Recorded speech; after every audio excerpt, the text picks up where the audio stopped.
Hey, what? Is this weird? I can't hear you. What's going on?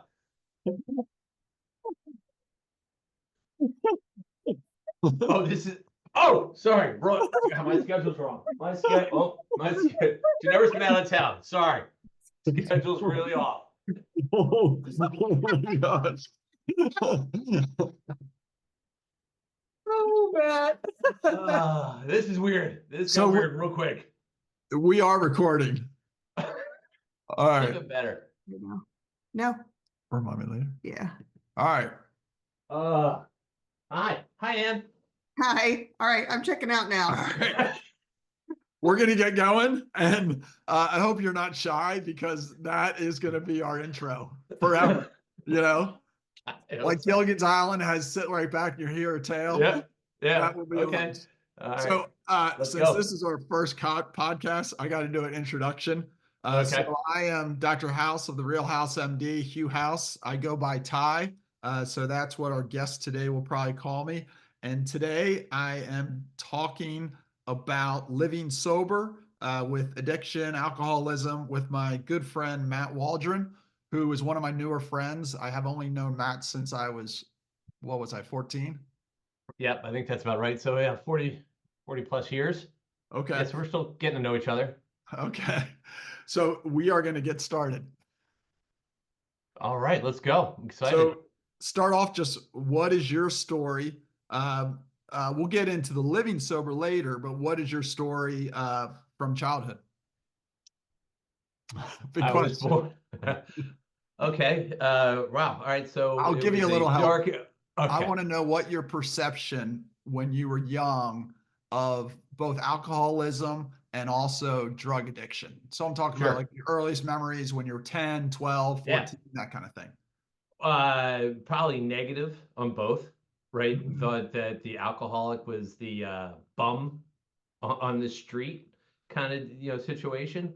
Lost everything, just stumbling around, and probably the drug addiction.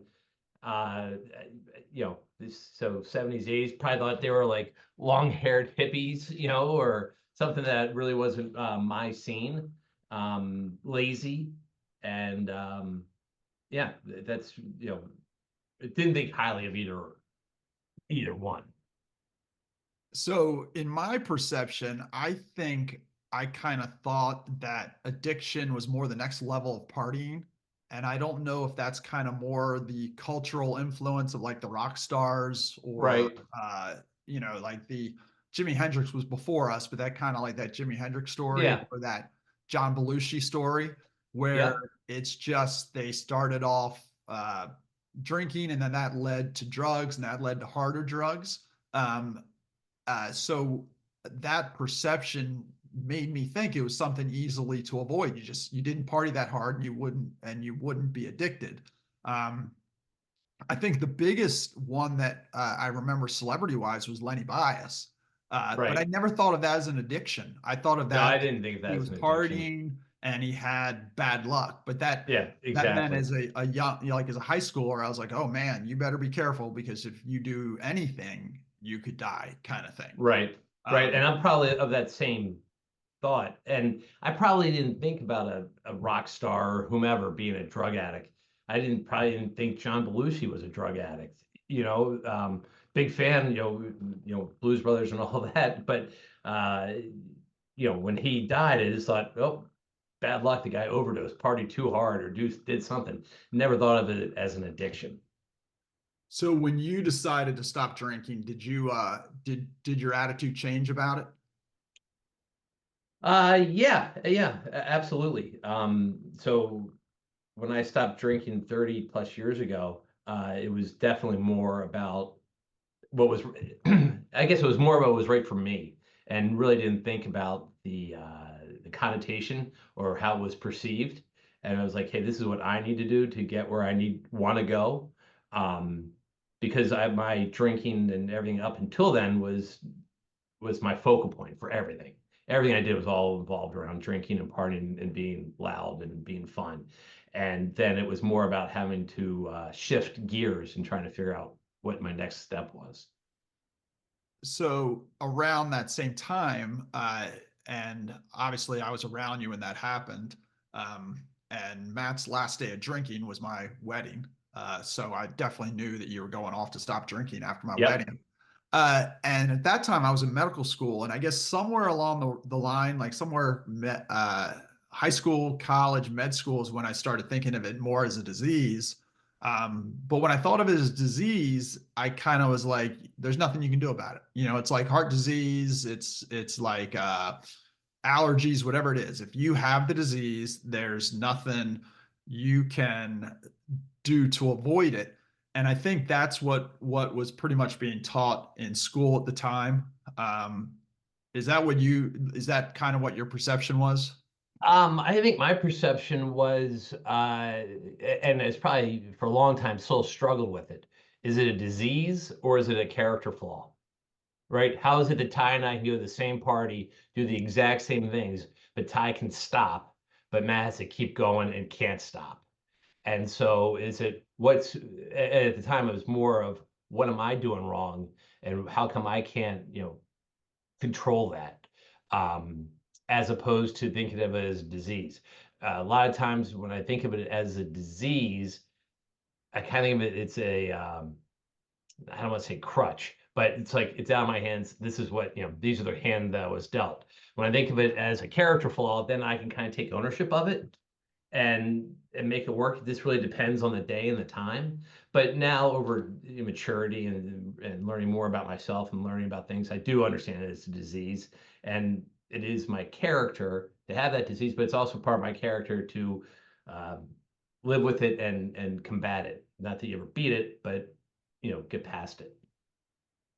So as I've gotten older, and I see a lot of problems with drugs and alcohol in my practice. So um, you don't just have drunk driving injuries; you have drunk living injuries. It's that injury that you're like, this person was drinking. A lot of hand injuries are from anger and hitting walls, where you feel like Right. other people, you feel like alcohol's involved. Obviously the driving injuries, but also just the doing stupid stuff where you weren't careful enough injuries. And you see how much it can affect people's lives. Um, but the drug addiction is really the more alarming thing. Like I remember one of my first patients when I was taking their social history. Um, and I kind of like said, you start off with, do you smoke? And the guy was like, no, I don't smoke. And do you drink? No, I don't drink. And I was almost embarrassed to ask him, like, did he do intravenous drugs, which is pretty important in medicine? And he admitted he'd been a heroin addict for his whole life. Right. And I never knew that somebody could survive being a heroin addict. I thought you did it maybe for a year, then you either OD'd or you went to rehab and got clean. I had no idea there were people out there surviving. But as a hand surgeon, I see a ton of hand infections from heroin addiction and different drug addictions. And the amazing thing for me is how many of them, when you see them in the office later after they've been to rehab, are just normal people, or they come in, young ones, they come in with their parents, and their parents are totally normal people. Or the ones who have been sober for 15 years and they just relapse once, they get a hand infection. And when they come back to your office, they've cleaned up again, and you just can't believe it was the same person you saw in the hospital. Um, but that's kind of led me down the road to think of it more as self-medication of things like anxiety and depression. Um, and I think we all have methods that we treat ourselves for the stuff in our lives. And sometimes I wonder, is it just bad luck that people fall into habits of treating it with drugs and alcohol, whereas maybe somebody else becomes a workaholic, somebody else becomes addicted to running ultra marathons, whatever it is? Do you have any? That's a long introduction. Do you have any thoughts on a big topic like that? Well, I have lots of thoughts. First off, you use the term normal people, Yeah, and there's nothing abnormal about an addiction, right? I yeah. think so I think everyone has some sort of addiction, and you can be addicted to food, drugs, sex, shopping, stealing. I mean, you name it. video games, whatever it is. So, I don't think there's a right or a wrong way to deal with things, but it's I think your question, if your question was, are there healthier ways to deal with anxieties and things like that? Sure, but I think it's a vicious cycle when people are like, if I start, if I can control a situation through drinking or drugs or whatever, then I won't get anxious, and then it just becomes this repeating circle that you just can't get out of. So yeah, there's always a better way, a healthier way, but I don't think it's always available, as easily available to people as the other stuff. So on that topic of, sometimes it seems like everybody's addicted to something. Sure. Maybe that's not true, but I do feel like there's a lot of us who are addicted to something, and that's where I wonder of like you're addicted to golf. If at 12 you obviously had opportunity to play golf, but if you had fallen on golf as your crutch, uh, would that have ever like is that a possibility that would have prevented an alcohol addiction, or is that just No, crazy? that's crazy. That's Uh, crazy. As much as I wish, my golf addiction could cure my, whatever, cure my ills. For me personally, my drinking was all about low ego, low self-esteem, and just trying to be the loudest, funniest, and out party everybody. And I mean, it was easy to do around you because you're not that funny and you can't drink very much. So that's the reason I like to hang out with you. But so it really there are other issues as opposed to even if I was a great golfer or a great student, I don't think it would have given me that satisfaction that I wanted, that attention that I wanted, that I got through alcohol. So sometimes I wonder, and I guess I go down this line maybe with athletes and with like rock stars or whatever. Sometimes I wonder if they have addictive personalities, and that is what drove them to be super successful, say as a guitarist or whatever.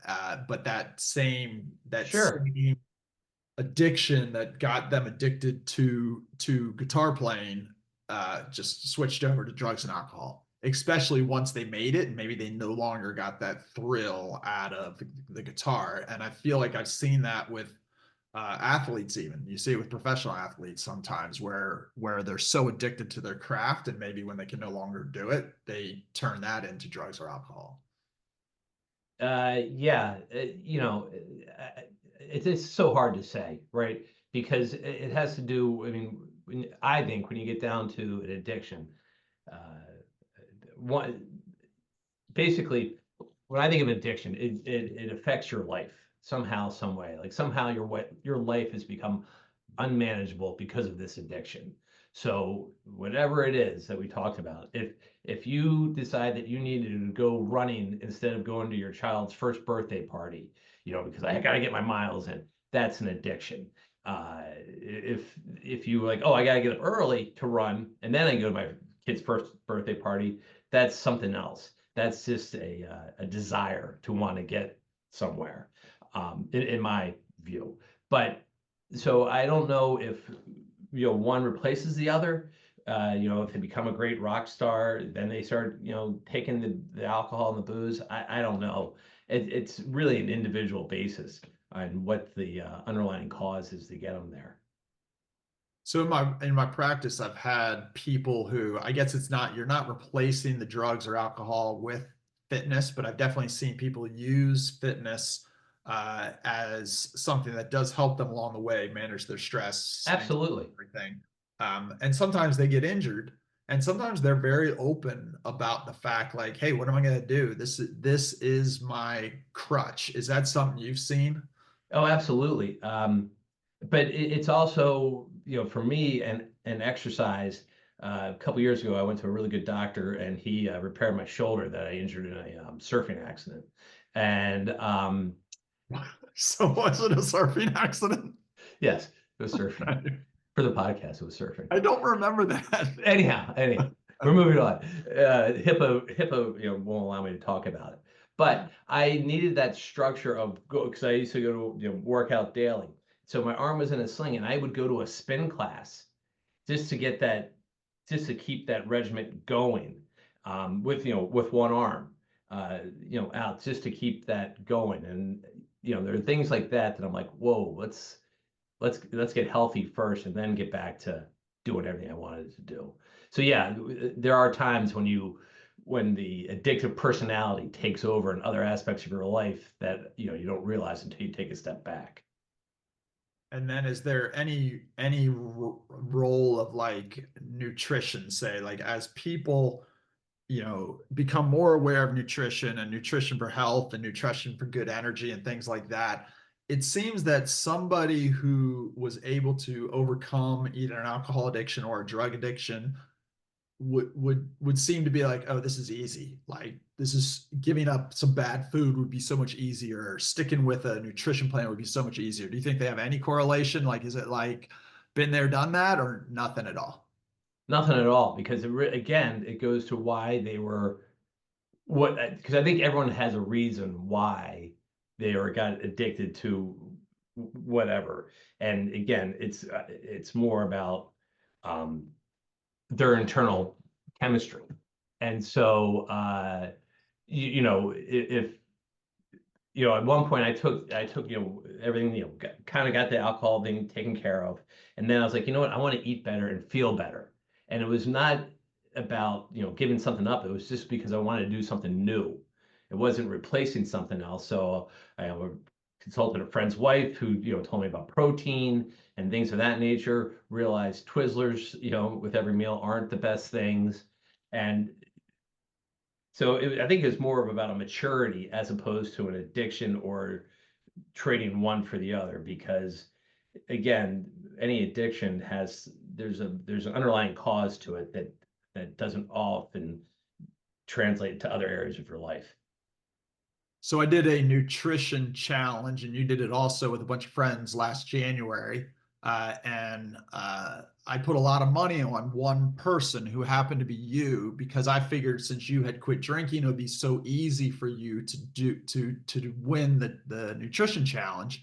Um, and I was so unaware of your Twizzler addiction that I lost a lot of money. And I just didn't predict that. I thought it'd be easy for you to quit Twizzlers. Well, first off, it's progress, not perfection. Okay. And secondly, at that time, it was kind of the whole situation. Well, first off, I wanted to bankrupt you, and so you just needed my help once again. And the challenge I could have done if I really wanted to do it, but listen, I weigh like 125 pounds. I don't need to lose any more weight. I'm basically, I'm the most nimble guy you'll ever see. I can put my body into knots. And at the end of the day, I didn't want to lose, honestly, didn't want to lose any weight. And inflammation was not a big deal at that time. So I bailed on it because I thought it was some, scam that you were running. But And that as was the all real my and reason. as all my viewers have seen, you have an amazing physique. And Thank luckily, you. luckily, only probably my sister and my mom will watch this. But that was good. So to move on to living sober. So Yeah. 31 years sober um, is a really long time. Congratulations. Thank But you. like what are your thoughts about your life living sober, but also I almost feel like there's becoming a little bit of a fad where people are starting to be sober curious, living sober, doing things like that, which wasn't around as much when we were growing up. So, what's it like living sober, and what do you think about somebody who's sober curious, even though they may not have a an alcohol problem? So living sober obviously has worked out very, very well for me. Knock on wood, I got it on my first try, meaning I have not had a relapse, which is pretty rare. Um, but it's a big shift, and as we get older, it's easier and easier to do because when we were in our 20s and even in our late teens, we wouldn't everything we did, we weren't driving around the block without making sure we had beer or something with us. to, always, always have alcohol part of it. But as you get older, people kind of like, oh, you know what, I don't feel as good the next day. So people start ratcheting it back. Some people, not everybody in our world, but a lot of people start ratcheting it back. And so that makes it a little bit easier on me. Sure, there are a lot of things that I wish. Here's what I miss about drinking. The only thing I miss about drinking, I don't miss being drunk. I don't miss being hungover. I don't miss anything besides there's a camaraderie that comes with drinking that I miss. Meaning, like, you guys will stay out late, or you guys will, I've never really had bourbon. I've never really had wine, because we were, all of my drinking was from 13 to 21. And, we were just trying to get as drunk as we could, and we're savoring that kind of stuff. So there's that kind of bonding experience that I miss, but everything else, everything else outweighs that bonding experience. So I'm not going to give it up. And as for people that are getting sober curious, I think today, now even more than ever, I think health is and fitness is such a big part of our daily lives. Social media, people that are, hand surgeons that are worried about your weight. I don't understand why they're worried about your weight if you're a hand surgeon, but all of these social media influencers now, and you can't turn it anywhere without worrying about your health. And I think people realize that alcohol, drugs, or whatever, what you eat affects every part of your life. So if someone is sober curious, more power to them. There's, I guess, being sober curious is great. Try it out. If it works for you, great. Whatever works for you, great. As long as you're healthy and committed to it, go for it. Do you have any insight in why, like the functional alcoholic, like why is there the functional alcoholic who is able to keep the job, keep the marriage, all those kind of things, and somebody else, it just crashes down around them. Which, if it crashes down around you when you're young, you got a whole life ahead of you to Right. straighten it out. If it crashes down when you're old, you don't have quite as much time to fix the problem. Well, I'll tell you this. So you say crash it down in the meeting rooms. They always call it when you hit your bottom, right?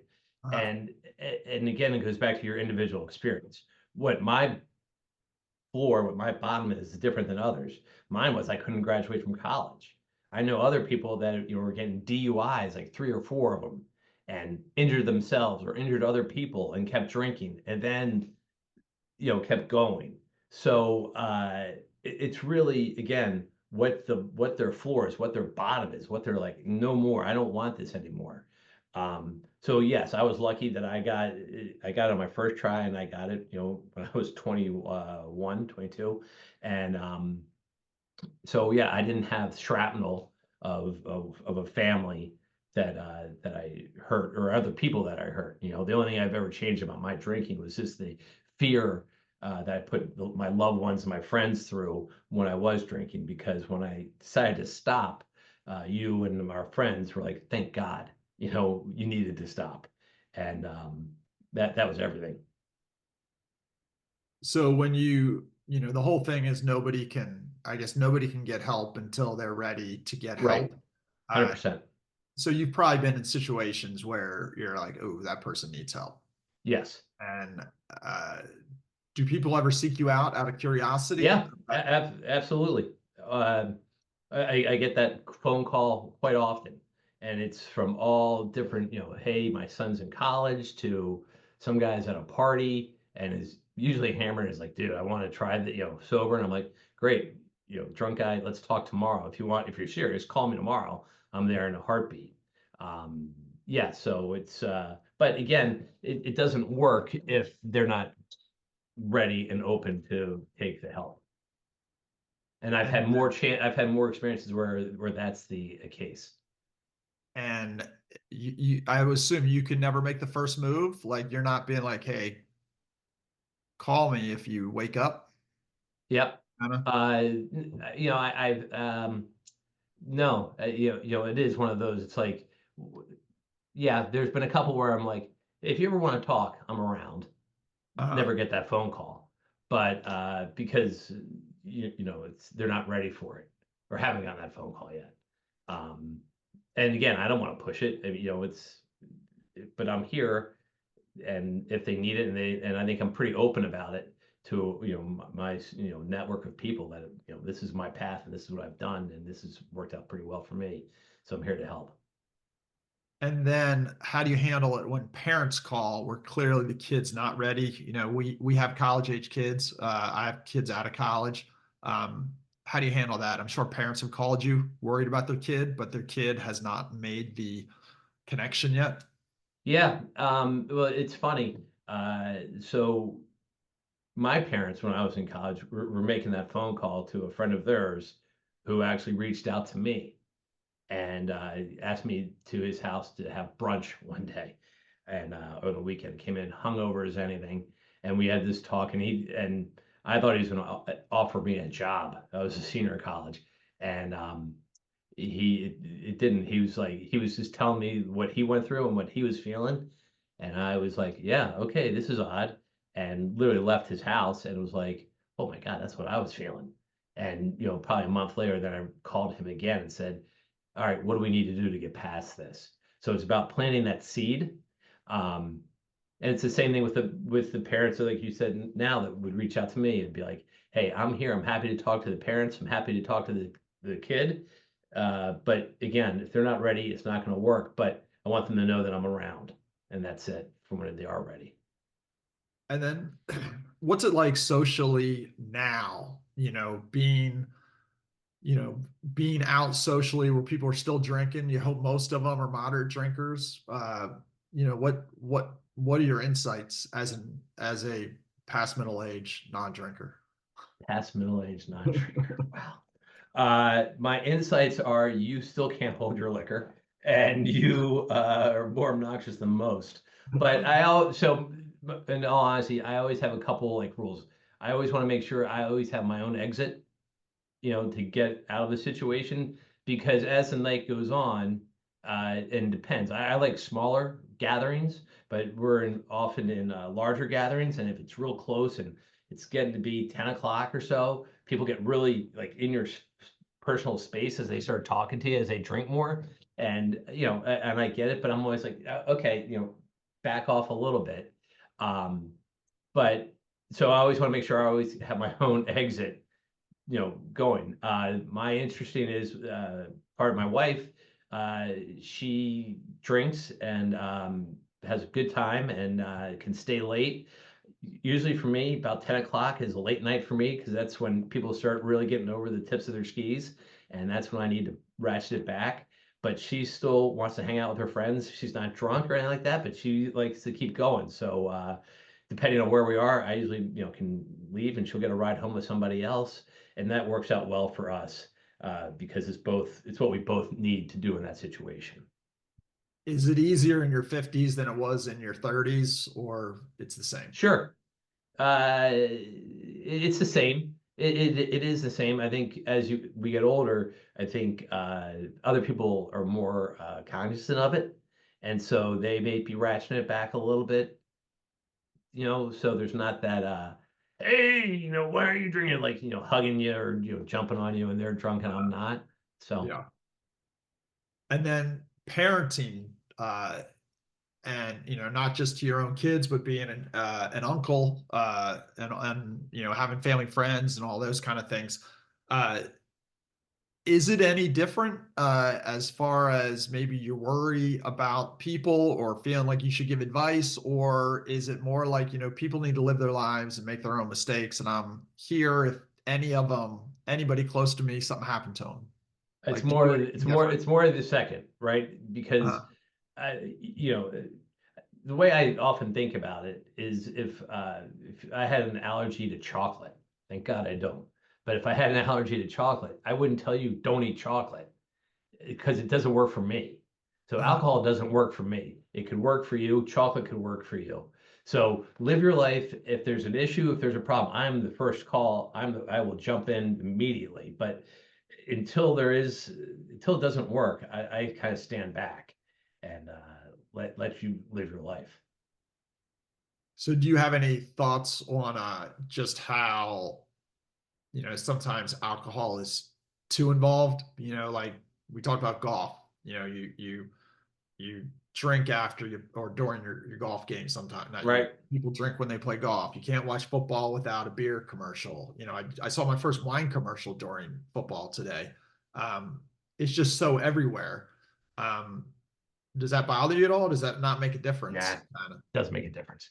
And with Because again, it's like the chocolate, I mean, analogy, if I was allergic to it, I really wouldn't care that there's a commercial for it. It's not going to make me want to drink it, or it's not going to make me want to eat chocolate. And a beer commercial doesn't make me want to go drink a beer. What I liked most about drinking was the friends and acting silly and the memories. It wasn't the actual opening of the beer or drinking a beer. now, some of these people who do you know anybody who's quit drinking not because they were an alcoholic, not because they had a problem, just they wanted to be 100% all the time? Like Uh, 100% if you're drunk, you can be 100% having a beer or a glass of wine or something, but if you really want to be 100%, you wouldn't drink at all, probably.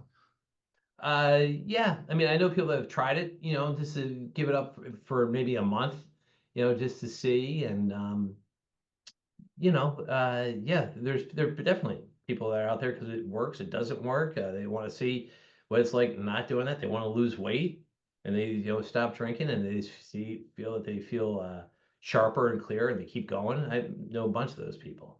Um, again, everyone's journey and path is different and what gets them there. And, they know my path is, my reasons are probably different than most or a lot. And what they need to do works for them, and what works for them doesn't necessarily work for me. And, you know, I'm here bottom line. Do you have any thoughts on alcohol compared to other drugs, like It's perceptions just, over the time of your life? so I would say, I probably I don't know. I probably looked down on those people with drugs. Alcohol was much more readily available and accepted socially. So, during our formative years, not like where it is today, where it's, weed's basically legal everywhere, and you could get it at the gas station or whatever, or THC. Um, so, I think that's why alcohol played such a prominent role in my life because it was just everywhere and socially acceptable. So do you worry about other drugs being everywhere Yeah, with kids yeah. with Oh, totally. I definitely think that's going to be an issue, and we'll start reaping there'll be repercussions from that down the line. yeah, it's kind of funny because even if you were the more rebellious kid or the more curious kid or that like Mikey likes it, he'll try anything kid, Right. like a lot of us would have no idea where to even find that stuff.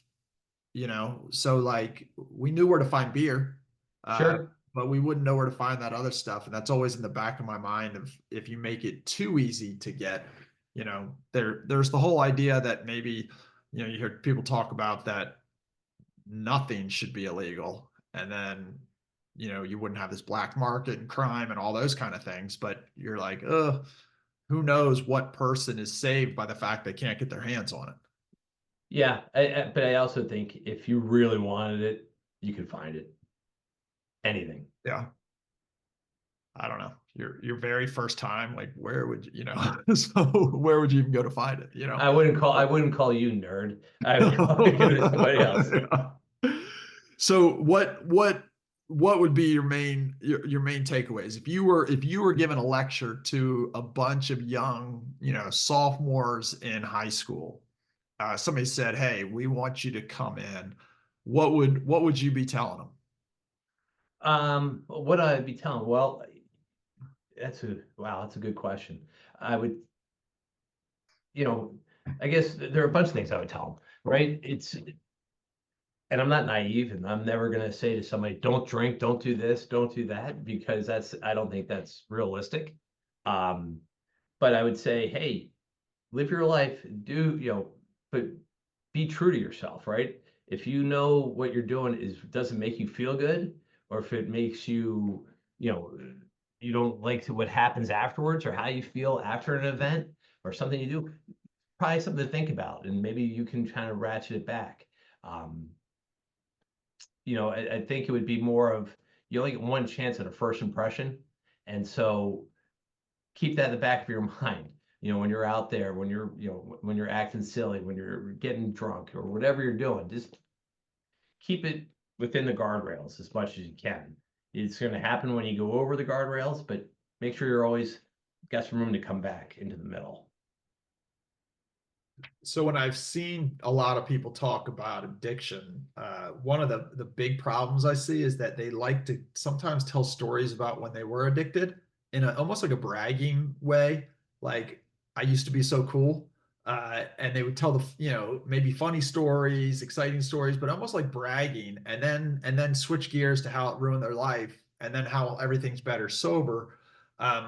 But it's almost like it defeats the purpose if your part of you is telling you how cool it was. Have you seen that at all? Yeah, but yeah, I mean, it's like the guy who like had like one big wrestling match and keeps talking about a big win he had, and It he was a keeps big talking loss. about, It oh, was well, actually a big bro, loss. no, It I was wasn't that talking. he was Jesus. 75 pounds heavier than me, and I almost won. That was the point. Okay, It was a okay. story of courage.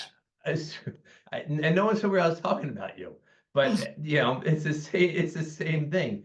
Uh, you know, I guess at the end of the day, I really wouldn't change anything that I've done in my past because it's got me where I am today, right? And and again, I would change hurting anybody or put my parents in fear or that I was going to hurt myself or somebody else. I would change that, but I'm very happy with where I am today. Um, so it's all part of the dance, right? Everything that leads up to today is all part of it. So yeah, you might have had the greatest time ever the first time you start drinking, but as you go, for an alcoholic and an addict, the first time you go out and you get hammered, it chances are is like a never forget time of your life. But as you keep going, things start happening. You start lying. You start lying to yourself. You start lying to others. And the high of the very first time, you don't get that again. If any, it goes down and down and down and down. And if you ever go back to drinking again, what I've been told, you don't get to start up here. You start here and even lower because you feel bad about yourself and bad about everything. So keep that in the back of your head. And yeah, I might have been, the life of the party up here the very first time, but becoming the life of the party was down, down, down. But I'm glad I was because it got me here where I am today, if that makes sense. It's like, yeah, it was cool. It was great. It was great jet skiing and drinking a beer on the Severn River one time. But, over the times, those good times were fewer and far between. And, and I'm lucky that I didn't hurt myself permanently or anybody else. Didn't, get arrested. Didn't, do things that negatively affected my future. So how are you going to now, as we start tying this up, how are you going to tie this into Rocky Balboa? Or do you want me to help you with that? I think the name of the podcast is tying this up, and I am, because you've always been like Paulie, from the Rocky series, and if you want to bring in Rocky about this, that's great. But I think at the end, the very end, if you really get into addiction and AA and all that stuff, alcohol is Apollo Creed, right? The very, it kicks your ass. It can, or drugs, or whatever your addiction is. But if you want it, if you really want it, and you're true about it, you can overcome it. If you really want it, but to overcome it, you have to have the right support group around you, the right people, the right friends, and to get through it because it can be very isolating. But if you around an encouraging community, family, friends, it makes things a lot easier. Okay. So But I don't have that, so it's fine. here's my question. And this is a true thing in Rocky. It's a scene in Rocky 6, which is Rocky Balboa, right? So Rocky's old by this point, and he is basically a widow, doesn't have a lot going on in his life. And he decides to do this exhibition with Mason Dixon, who's the champ. And when he goes to explain to Paulie why he's doing it, Paulie's kind of like making fun of him. He's like, "What? You haven't peaked yet? What are you doing? I don't know how old he's supposed to be as a character, whether it's 55 or 65." But Paulie's like, what are you doing? You've already won. You've already done everything." And he goes on to explain that there's a beast inside him, and he never thought life would be as hard as it was. And he just needed this to basically like distract him from the beast, is what it appears to be. And the thing I always think about that is that he had to do this like physical activity to keep him going. But I wonder about, like, do other people who in older age, basically go their whole life not being addicted, and then when maybe they lose some of their distractions, become addicted? Where they like, have you seen that in your life where older people, maybe they're like, I'm going to retire and play golf every day, and then they tear the rotator cuff, their back starts getting hurt, and instead of retiring and playing golf, they start drinking whiskeys at noon every day? Like, is it something that people just aren't alcoholics, or is it something that everybody needs to be kind of aware of? Make sure you're filling your time with productive things. You asked the longest winded questions ever. That's an interesting question You want because me to say it shorter? Can no, somebody who's been somebody who has avoided addiction but a moderate drinker, never gotten in the way, can they in middle age or older age, when they don't have other distractions or sure, purpose, can they become addicted? sure. And but they can become addicted to anything, Uh, right? yeah. If they are, all of a sudden they retire and they don't have to, fly around the world or whatever they're doing, they could become addicted to working out, to bird watching, to reading, to playing golf, to booze or whatever it is. Um, I would say that, that addictive personality might have been there all along. I don't know. And the beast earlier might have been, hey, I want to get to this level professionally, and that's all my focus. And once that goes away, they have to fill their time with something else. um Again, I think it's very hard to give blanket statements to addiction, to a disease, because it's such a broad topic that it's really hard to say this is what's going to happen, or this could happen to somebody, this won't happen to other people. It's just too broad of a subject. So do you have anything, at least that, say, like working out? If you couldn't work out for 5 days, would you not feel yourself, like Oh, feel like 100%. yourself, or Oh yeah, yeah. And I've been in I'll call it cycles where I've like overworked out, uh because of stress, that I'm like, oh, I'm going to do a double today, or do something like that. And then there are other times where I'm like, I'm going to do a double today just to see if I physically can do it. And when I say double, I mean it's like I'm going to go for a run and then go spin for a little bit, or do yoga or something like that. Um, so yeah, I mean definitely, definitely it's out there. and so what are your final thoughts on this topic? Final final thoughts are, I don't understand why I'm talking to a hand surgeon about addiction. That is my number one uh deal. And secondly, I don't understand why you had me take my shirt off. That was odd. And finally, I just think people need to be aware that addiction doesn't have to, I mean, yeah, it can be negative. And be real careful when you talk about addiction. It's got to be something that negatively affects your life. Somehow, some way negatively has an impact on your life. And again, that could be, too much time on the internet. It could be anything. So just be aware. So one of the reasons I started off with this is because obviously I have the joke about why am I talking to my hand surgeon about this is that I have an interest kind of in wellness, in that I think a lot of our medical problems can be decreased with lifestyle changes. Sure. That means that that I say that, like, the heart disease, the diabetes, the obesity, those things are all kind of silent killers. And a lot of orthopedic injuries of chronic inflammation are something that you notice. You notice the pain, and when you go tell people to eat healthy, exercise, those kind of things. It's not always easy to do, and a lot of that Right. is mental health problems, and sometimes it's stress. So if you're eating a ton of food to mask your stress, that's a food addiction. Maybe you're not eating a ton of food, but you can't eat the right food because of some kind of addiction.